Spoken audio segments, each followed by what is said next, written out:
ایک دفعہ کا ذکر ہے کہ ایک کارخانے کا مالک جو بہت ہی مغرور اور غصے والا تھا، وہ جب بھی کسی مزدور سے بات کرتا تو یا تو اسے ڈانٹنے کے لیے یا پھر کوئی ضروری معلومات مہیا کرنے کے لیے ہی بات کرتا تھا۔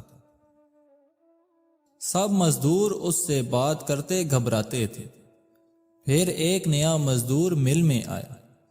اس نے جب مالک کے بارے میں یہ باتیں سنی تو اس سے رہا نہیں گیا۔ اس نے اپنے ساتھیوں سے کہا، ہمیں مالک سے دوری نہیں بنا کر رکھنی چاہیے۔ ممکن ہے کہ اس کی طبیعت میں ہنسی مذاق شامل نہ ہو، زیادہ بات کرنا مالک کو پسند نہ ہو۔ اس مزدور کے بیٹے کی سالگرہ تھی۔ اس مزدور نے اپنے بیٹے کی سالگرہ پر اپنے مالک کو بھی انوائٹ کیا، مگر مالک نہیں آیا۔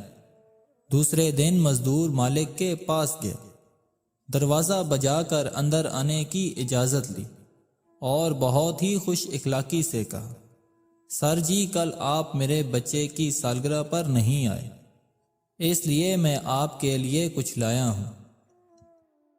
مالک نے سنجیدگی سے مزدور کو دیکھا اور بولا، مجھے کسی چیز کی ضرورت نہیں، تمہیں کچھ چاہیے تو بولو اور ذرا جلدی کرو، مجھے کسی کام سے جانا ہے۔ مزدور نے مالک کی طرف مسکرا کر دیکھا اور کہا، اگر آپ ویسا کر دیں جیسا میں چاہتا ہوں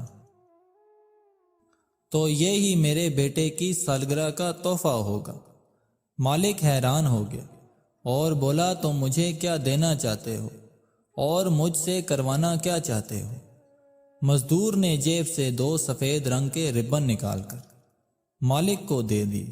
مالک نے پوچھا، یہ کیا ہے؟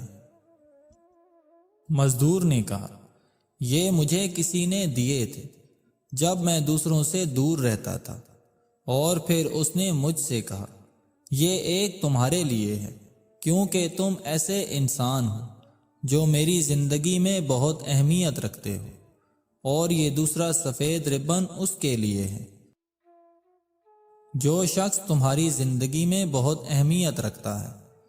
تو میں بھی یہ ایک ربن آپ کے لیے لایا ہوں، اور دوسرا اس کے لیے ہے جس سے آپ اپنی زندگی میں سب سے زیادہ محبت کرتے ہیں یا پھر اہمیت دیتے ہیں۔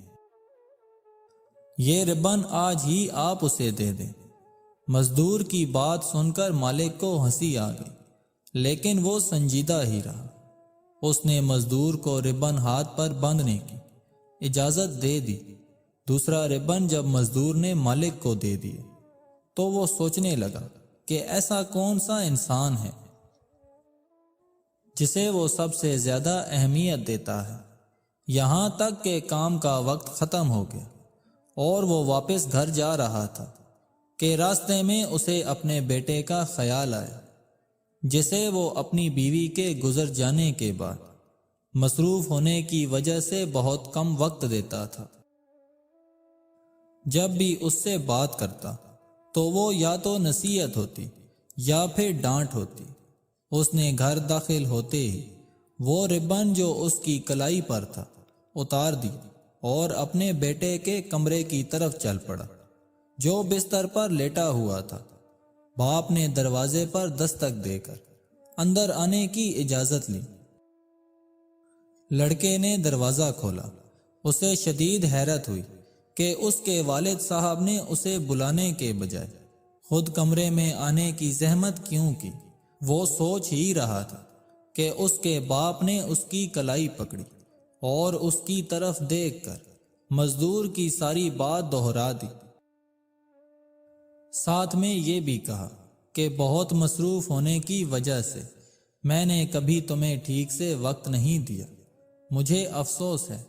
اپنی جیب سے دوسرا ربن نکال کر اس نے اپنے بیٹے کو دیا اور بولا، یہ ربن تم اس کلائی پر باندھ دینا جس کو تم سب سے زیادہ محبت کرتے ہو۔ لڑکا پھوٹ پھوٹ کر رونے لگا۔ اس نے اپنے باپ کی کلائی پکڑی اور بولا، پاپا میں یہ آپ کو ہی باندھوں گا، میں یہ سوچتا تھا کہ آپ مجھ سے بالکل پیار نہیں کرتے، اور میں کچھ دنوں سے خودکشی کرنے کے بارے میں سوچ رہا تھا۔ آپ کی چھوٹی سی بات نے مجھے جینے کی وجہ دے دی ہے۔ آئی لو یو پاپا۔ مل کے مالک کی آنکھوں میں آنسو آ گئے۔ اس نے اپنے بیٹے کو اپنے سینے سے لگا لیا۔ دوسرے دن جب وہ مل میں گیا تو اس نے اسی مزدور کو بلایا۔ جیسے ہی مزدور کمرے میں داخل ہوا تو مالک کے چہرے پر مسکراہٹ کھل گئی۔ مزدور نے مالک کے چہرے پر مسکراہٹ دیکھی تو وہ بھی مسکرا دیا۔ مالک نے اس مزدور سے پوچھا کہ تمہیں کیا سوچی جو تم نے مجھے ربن دیا؟ مزدور نے مالک کی طرف دیکھا اور کہنے لگا، صاحب جی میں نے ایک کتاب میں پڑھا تھا، پھر جب میں نے آپ کے چہرے کی سختی دیکھی تو سمجھ گیا کہ سالوں سے آپ نے کسی سے محبت کا اظہار نہیں کیا، نہ آپ سے کسی نے اظہار کیا ہے۔ مالک، محبت کا اظہار انتہائی ضروری ہے۔ دوستو، آپ کی زندگی میں بہت سے لوگ شامل ہوتے ہیں۔ ہر وہ شخص جو آپ کی زندگی میں قدم رکھتا ہے اس کے آنے کا کوئی نہ کوئی سبب ضرور ہوتا ہے۔ کوئی آپ کو محبت کرنا سکھا دیتا ہے تو کوئی محبت نبھانا سکھا دیتا ہے۔ اس لیے جسے آپ چاہتے ہیں ان سے اظہار محبت کرتے رہا کریں۔ اظہار محبت کے بعد آپ کی بہن بیٹی، بیوی اور آپ کی اولاد کے آپ وہ مسائل سنیں گے جو وہ بیچارے کبھی آپ سے نہیں کہہ پائے۔ رشتوں کی عادت یا فقط ایک رویہ سمجھ کر مت گزاریں۔ یقین جانیں ایسا کرنے سے نہ فقط آپ کے گھر سکون اور خیر و برکت ہوگی، بلکہ آپ جب پرسکون حالت میں گھر سے باہر قدم رکھیں گے تو آپ لوگوں کے لیے باعث خیر ہوں گے۔ ایک عورت کہنے لگی، خدا کی قسم ہم ایک سانس نہ لے سکیں اس ماحول میں۔ یہاں مرد اپنی فیملی کے لیے خود کو قربان کر دیتا ہے۔ جتنا شوہر کماتا ہے اس پر خوش رہو، پیسہ ہی سب کچھ نہیں ہوتا۔ خدا کی قسم مجھے بڑی گاڑیوں اور اے سی والے محل میں وہ سکون نہیں ملا جو سکون مجھے شوہر کا سر دبانے میں آتا ہے، جو سکون شوہر کی پسند کا کھانا بنانے میں آتا ہے۔ ایک بزرگ کہنے لگے، نیک عورت اور بے تحاشا دولت صرف 3 چیزوں سے ملتی ہے۔ نمبر 1 محنت کرنے سے، نمبر 2 اللہ کی عبادت کرنے سے، اور نمبر 3 نظر جھکا کر چلنے سے۔ بعض لوگ بس یہ سوچ کر پریشان رہتے ہیں کہ اللہ پاک نے فلاں شخص کو اتنی دولت کیوں دی ہے۔ جانتے ہو انسان کسے کہتے ہیں؟ جس کی آنکھوں میں احترام ہو اور الفاظ میں نرمی ہو، جس کے اخلاق میں رحم دلی ہو اور مقصد میں اعلیٰ ظرفی ہو۔